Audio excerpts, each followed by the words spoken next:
a bird on a tree. I'm just sitting here. I got time. It's clear to see. From up here, the world seems small. We can sit together.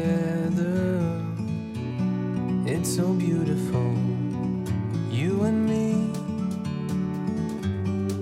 We meant to be in the great outdoors, forever free.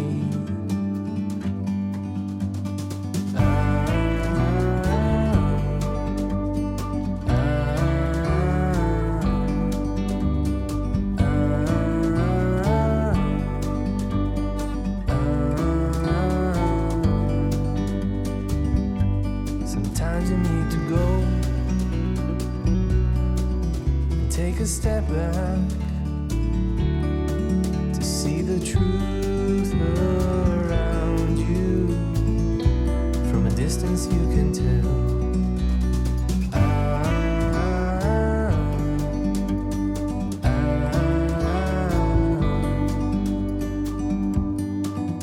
You and me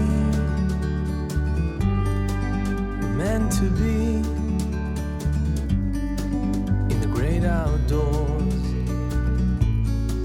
forever free. You and me meant to be in the great outdoors, forever free.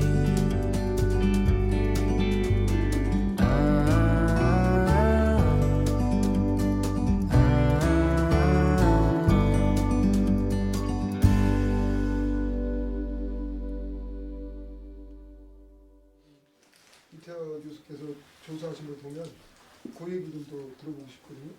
왜 이제 신분에 대한 어떤 컴플렉스 이게 굉장히 강했다고 아까 말씀하셨잖아요. 네. 그러다 보니까 이제 유명인들 또는 관계에 계신 분들을 자신과의 어떤 인연으로서 자꾸 설파하시게 되고 그런 거 외에도 다른 어떤 속성들이 인터뷰에서 보여지나요?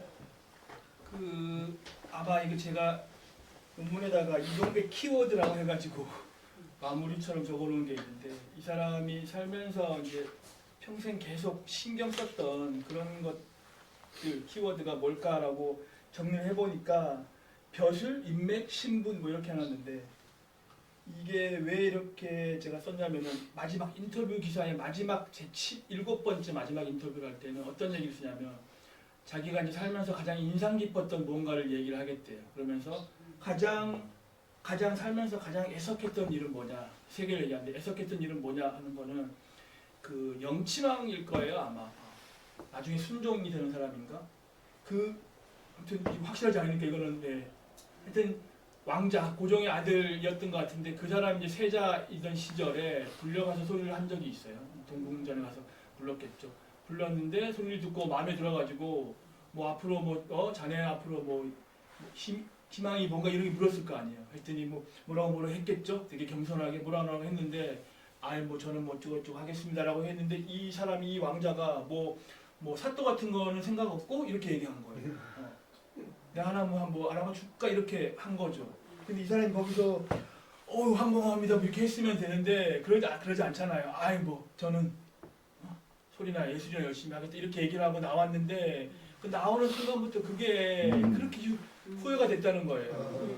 근데 이게 생각해 보시면은 사또라는 게 물론 이제 이때 이제 대원군 시기를 지나서 그 전부터도 그랬지만 매관 매직이 심하고, 그때 무슨 세도가들부터 해가지고 대원군 시대도 그렇고 그 이후까지 그냥 벼슬 같은 건 사실은 작업하는 것도 쉬웠고, 그래서 그런 사회적인 그런 것도 있었겠지만, 그렇다고는 해도 소리를 하고 있는 소리광대 이 사람을 어디 가가지고 예컨대 홍성 군수 오늘 홍성 군수 시켜 이게 되는 게 아니잖아요. 상식적으로 왕자가 앉아가지고. 그래서 그냥 말로 한 것이죠. 내가 한번 자기 나랍게 이런 건데 그게 사무쳐가지고 그때 내가 오케이 할 건 이게 가장 애석한 일이라고 얘기를 하고 있어요. 이동백이. 그러니까 이 사람은 벼슬이라는 거 굉장히 사무쳤고 그래서 이 사람이 이제 광대이고 이러다 보니까 신청이라는 게 있는데 신청은 또 복잡하죠.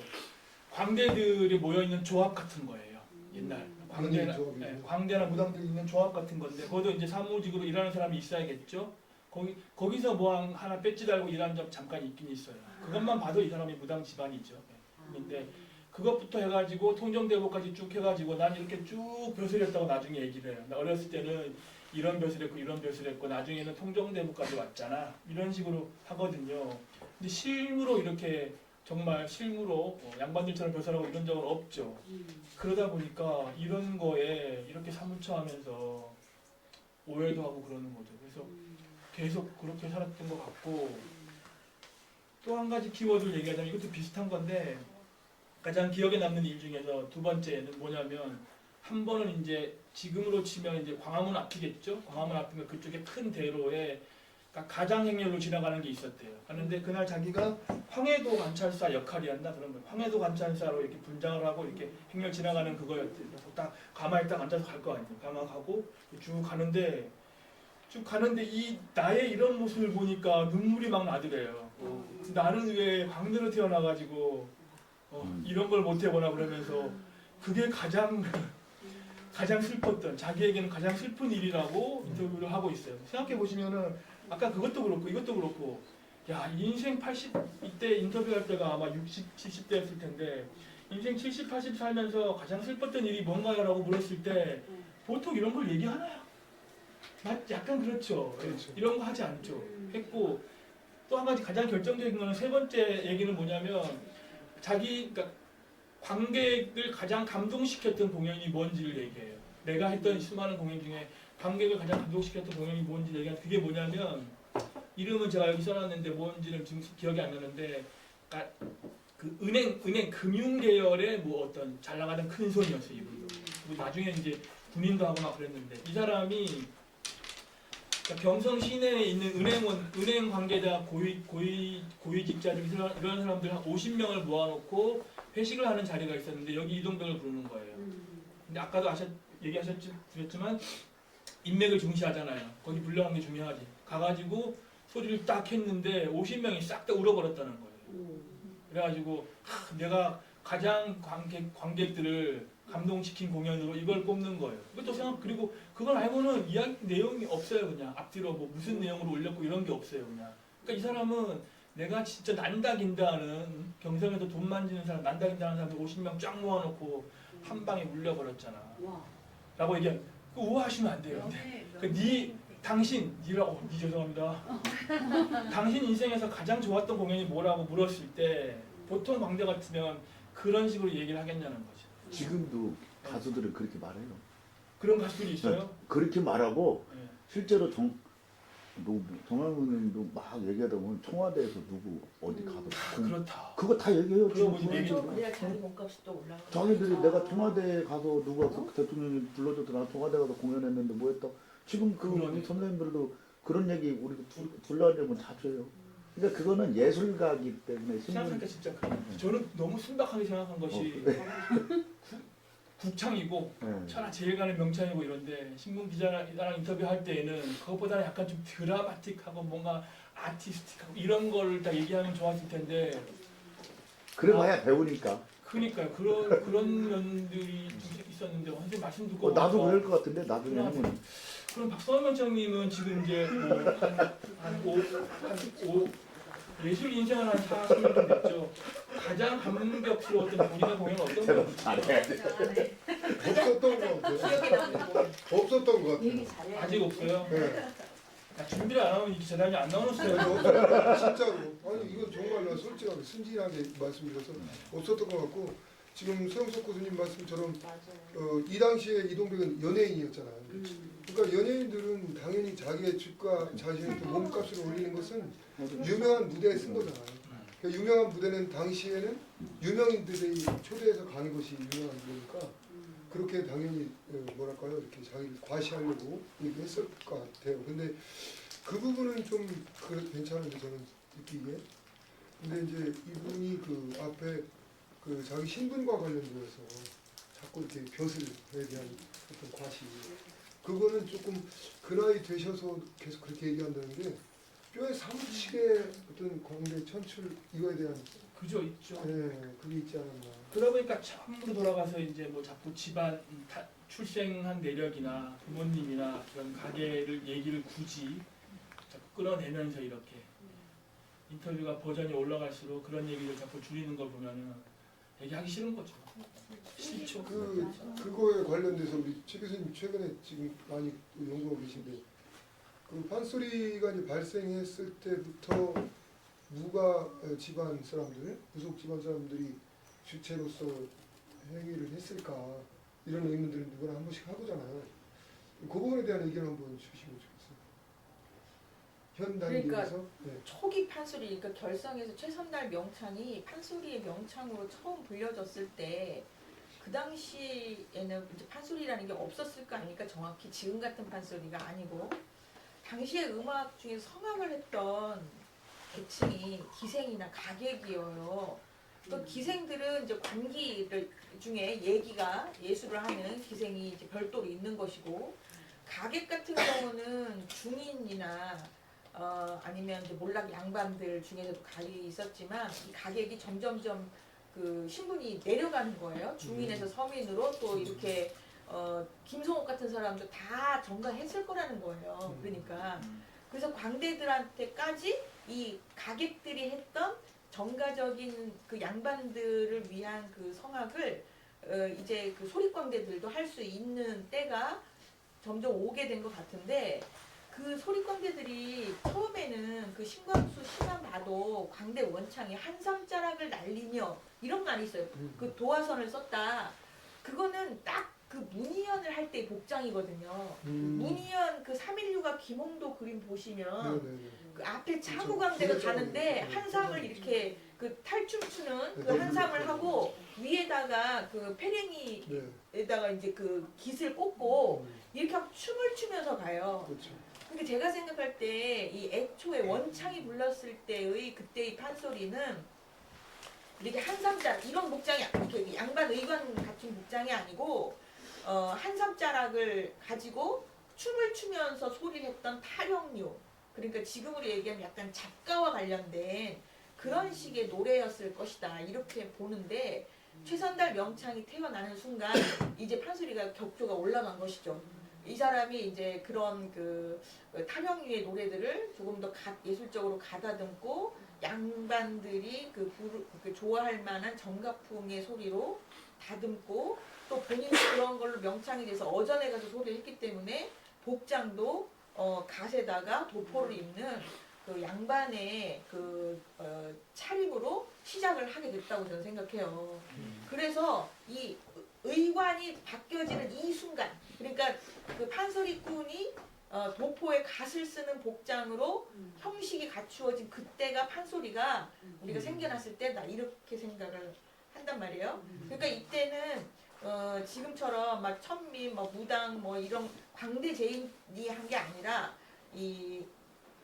물론 뭐 소립광대가 있었지만 양반층인 이 최선달이 이런 형식이나 음악적인 어떤 내용을 만들어서 그런 것들이 광대 집안 쪽으로 흘러갔다. 그러니까 양반층이 처음에 판소리를 만들 때 관여를 굉장히 많이 했고 영향이나 역할도 컸다. 이렇게 생각이 들어요. 그 말씀 들으니까 뭐 진위 여부는 더 연구해봐야 되겠지만 이런 새로운 발상들 또는 새로운 접근들이 필요하다는 생각이 들고 말씀 듣다 보니까 나주에서 몇 달 전에 심포지엄 하실 때 충청도 가락이 넘어가서 그쪽 식인구슬을 형성했다 이런 비슷한 말씀 하셨다고요. 네네. 그 화순에 화순 능주 지역이 그 무게 집안이 아주 단단하게 있는데 그 무게 집안에서 우리나라 판소리 명창들이 엄청나게 났어요.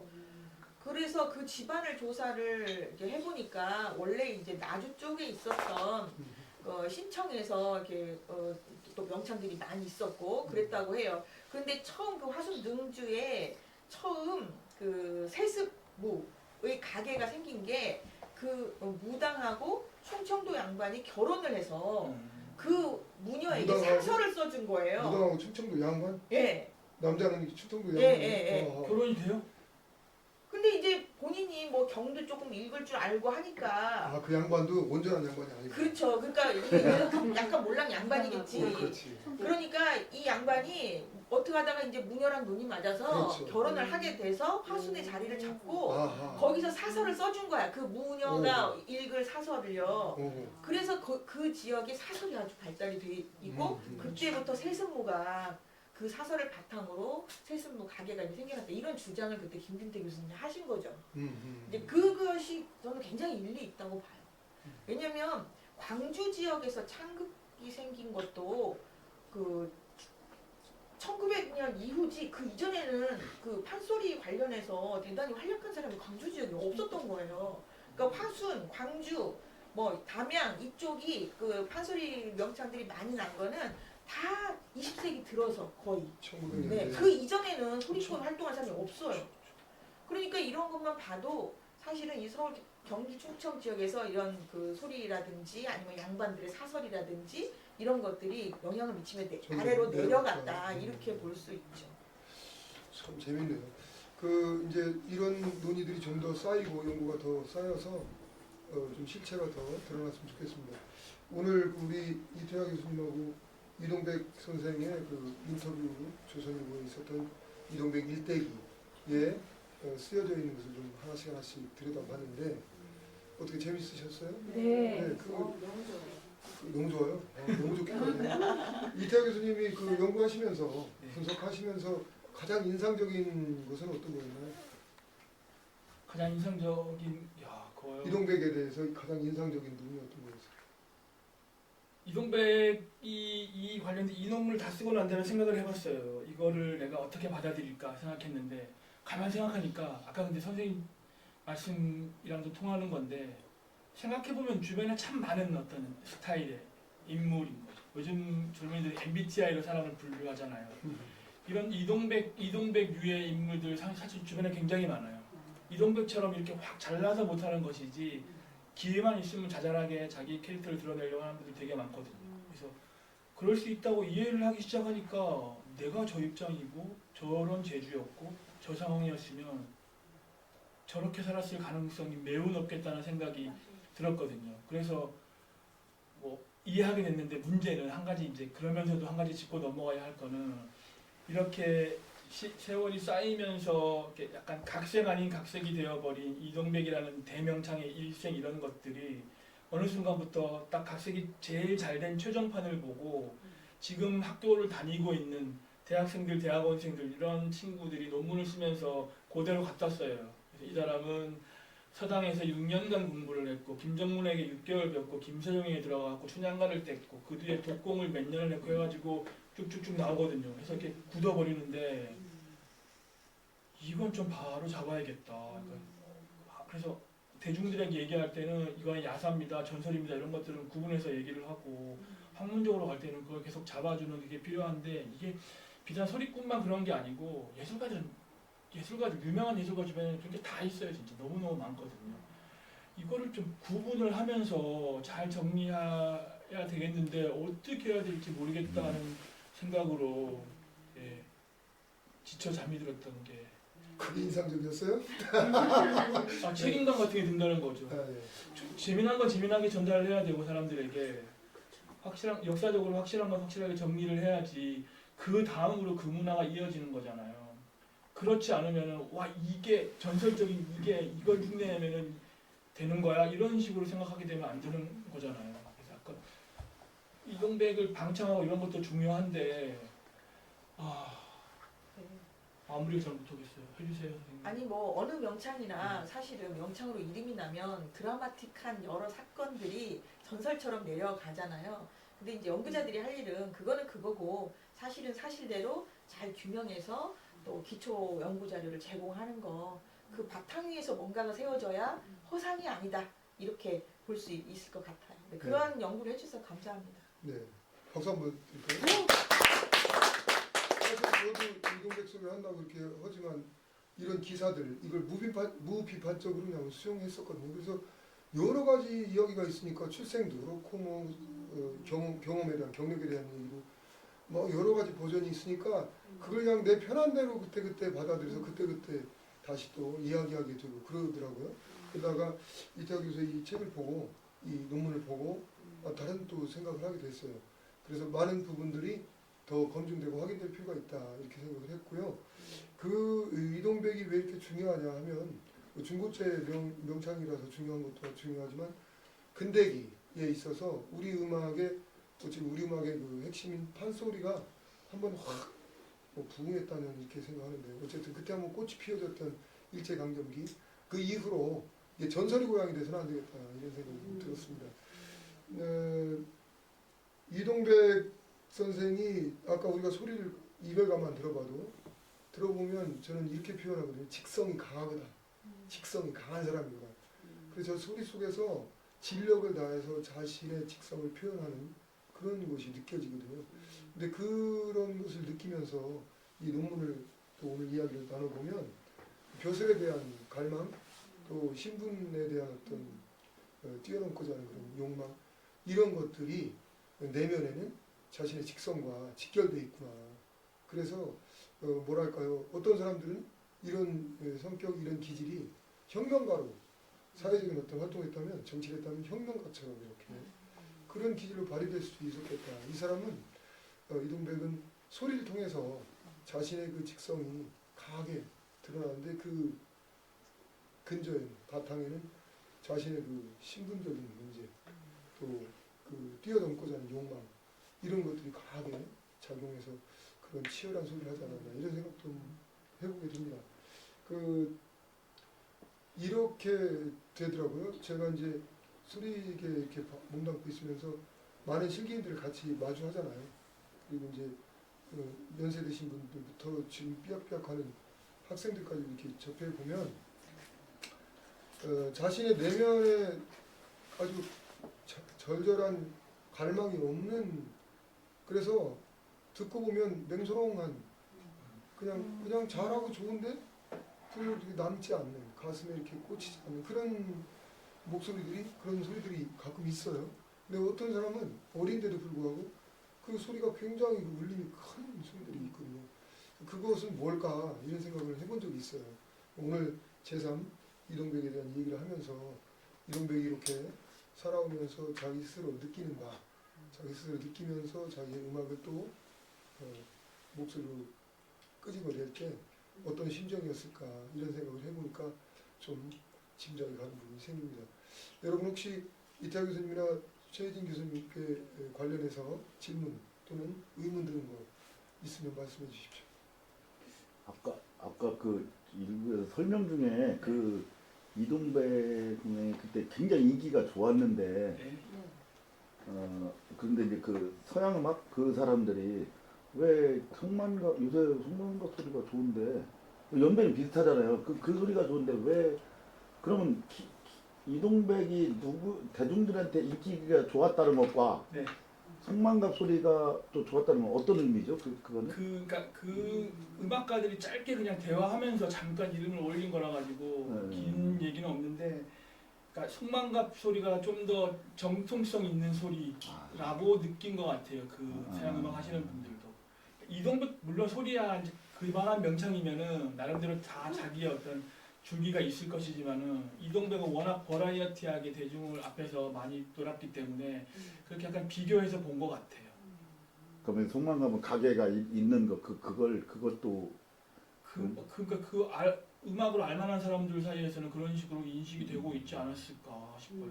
거기 그 회의 중에 우리가 아는 사람 중에는 저는 홍남파밖에 없는데 뭐 그쯤 되는 사람이라면 국악계에서는 송만갑 소리가 개통이 있는 소리고 뭐 이렇다라는 걸 인지했을 것 같아요. 그 얘기를 한 것 같아요. 그러면은 후대로 이어지지 않은 것이 그런 거에서 연원도 있는 건지 아니면은 정말 소리가 그렇게 인기가 좋았다면은 어쨌든 제자가 한두 명은 있었을 수 있을 처음에 텐데. 이부 시작할 때 선생님 여기 안 계셨구나. 그 얘기를 했는데 그 얘기를 했는데 그럼 그러니까 반복 안 해도 된다. 교육관이 굉장히 중요한 네, 것 네, 같아요. 네. 이 자기 혼자 소리를 잘하는 게 문제가 아니라 이 소리를 잘 전승시키기 위해서 내가 이 소리를 어떻게 교육할까라는 고민을 하는 분들이 있고 안 하는 분들이 좀 있는 것 같아요. 송만갑 같은 경우는 당시에 소리 배우려고 그룹처럼 성만갑 소리 안 배운 사람이 없을 정도로 수천 명이 누구나 받아서 교육을 잘 시켰기 때문에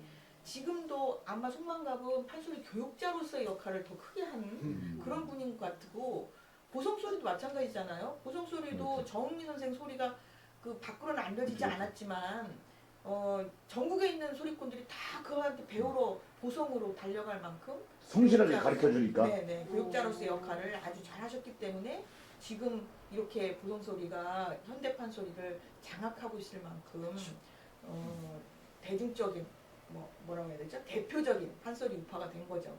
그래서 이런 게 조금 교훈이 되지 않을까 싶어요. 소리를 하는 것도 중요하지만 잘 가르쳐서 후세에 이어지도록 해야 본인도 빛나고 사실은. 소리의 시대성도 있겠지만 그러면 김창룡 선생 소리도 안 이어졌잖아요. 네네. 그렇게 보면 그런 교육에 대해서 조금 약간 철학이 부족하지 않았나. 너무 잘나서 그런가 네. 그분들이? 본인의 개성이 보면 그분들이 너무 잘나가지고 그럴 수도 그런- 있죠. 네. 그럼 소리가 대중성이 없어서 뭐 물론 안 배우러 간 것도 있겠지만 안 가르쳤다는 거는 또 그것도 약간의 그렇게 단정 지을 건 아니겠네. 또 시대성. 맞아요. 그리고 예전에는 가문 소리잖아요. 이게. 네, 그렇죠. 그 가문 소리로 이어지기 때문에 자연히 뭐 꼭 안 배워도 늘 들리는 소리를 듣고 본인이 소리를 하는데 현대화되면서 이게 교육이라는 게 제대로 무릎 맞춤을 하고 선생님한테 배워야 소리를 습득할 수 있게 체계가 바뀌었잖아요. 그러니까 이런 그 교육의 방식 이런 것들도 시대가 바뀌면서 바뀌어서 그런 거를 따라가지 못했던 게 아닌가. 충청도 이쪽 명창들이. 그렇죠. 그 충청도 명창들이기 때문에 그런 건 아니고 그래요. 그 선생님들이 선생님들이 또 하필 그랬던 것 같아. 그 말씀하니까 제가 정광수 선생님 때 공부할 때 어떤 말씀하셨냐면 당신이 김창완 일관 집에서 공부했다고 했잖아요. 그래서 김창완 선생님한테는 뭐 거의 못 배웠고 워낙 올리얼로 하셔서 김봉학한테 배웠다고 아들. 하시거든요. 근데 그때 어떻게 배우셨어요? 하니까 그때는 녹음기도 없고 핸드폰도 없잖아요. 그래서 그리고 선생님들이 바쁘고 엄하고 그래서 앉아가지고 이렇게 받는 시간은 거의 없었다는 거예요. 당신이 소리를 하고 있거나 연습을 이러면 처음 할 때 이렇게 다 듣는 거예요. 그리고 사설을 베껴가지고 빨리 사설을 베껴서 그걸 보면서 들어가지고 그걸 녹음기처럼 기억을 한대요. 그리고선 어떨 때 이제 한 달에 한두 번씩 레슨을 지금으로 레슨 받으면 들어가면 선생님이 처음부터 한 30분을 쭉 푸는데 쭉 부르고 이렇게 하는 것이다.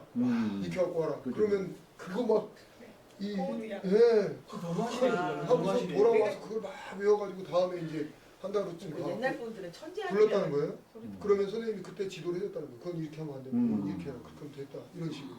그래서 그 정광 선생님한테 제가 그렇게 여쭤봤어요.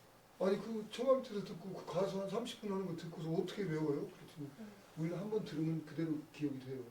그렇게 말씀하셨어요. 그것도 약간 미웠네. 아니 그렇죠. 그거는 많이 과장된 표현이 이렇게 이겠지만 제가 어떤 말씀 드리려고 하냐면 지금의 도제식 학습법과 다르다는 거예요. 그렇죠, 그렇죠. 네, 그래서 이해. 대강의 맞아요. 근경, 대강의 구조를 파악하는 것이 중요한 청광 선생님이 천재가 아니라 네, 이미 표목 같은 거 소리를 하시는 분이니까 가서 금방 그렇죠.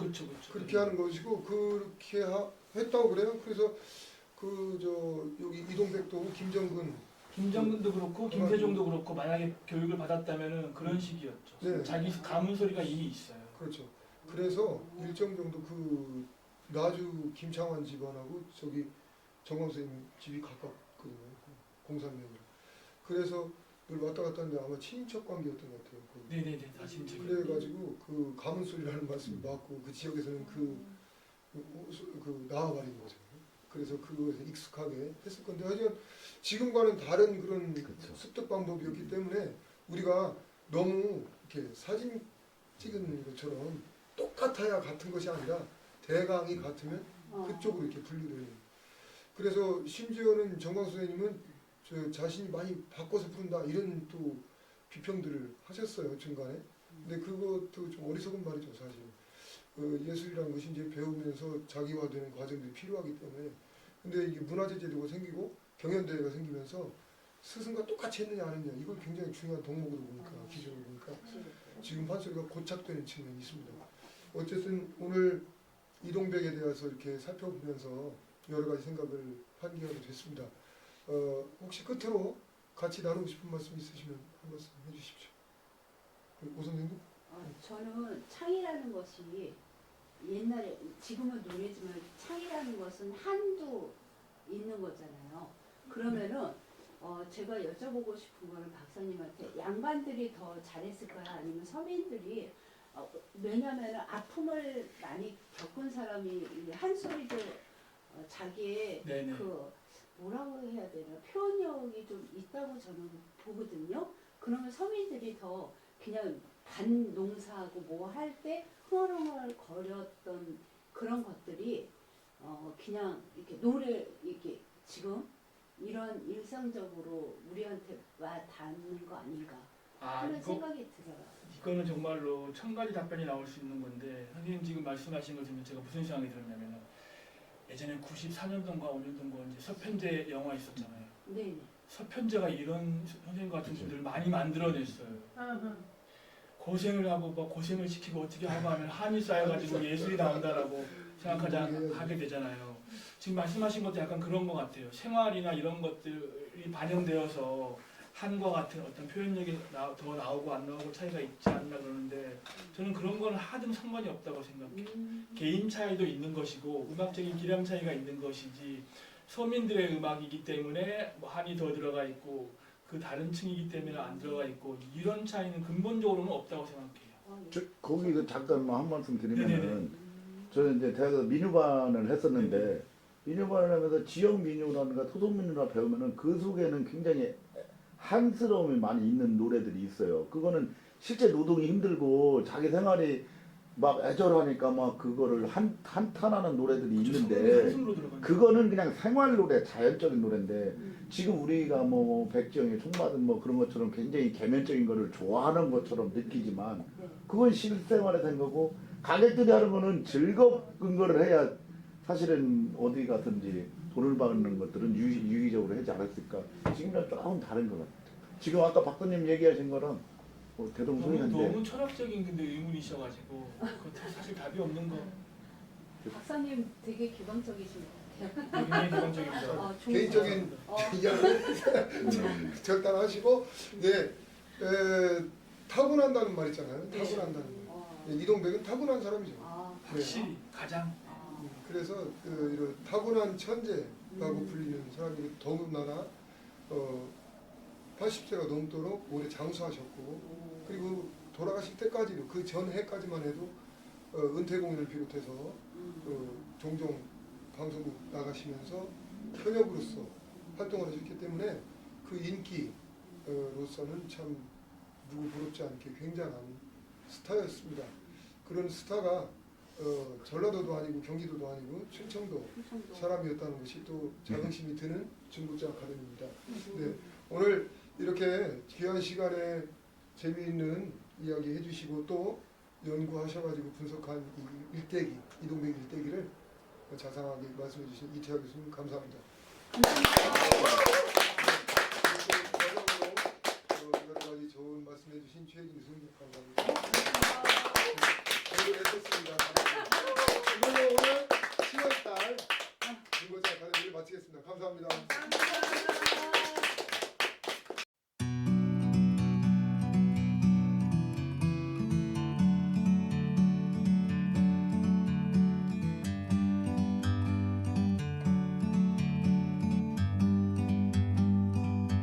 Like a bird on a tree, I'm just sitting here. I got time,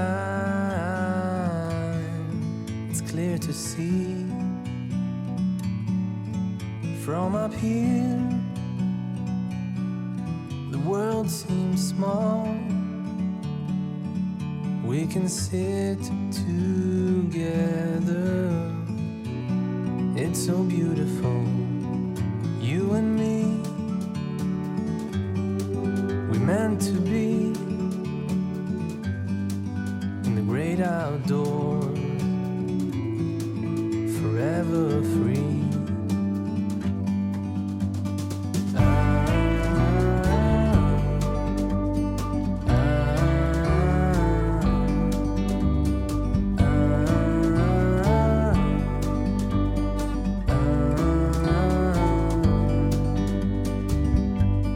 Sometimes you need to go and take a step back to see the truth around you. From a distance you can tell.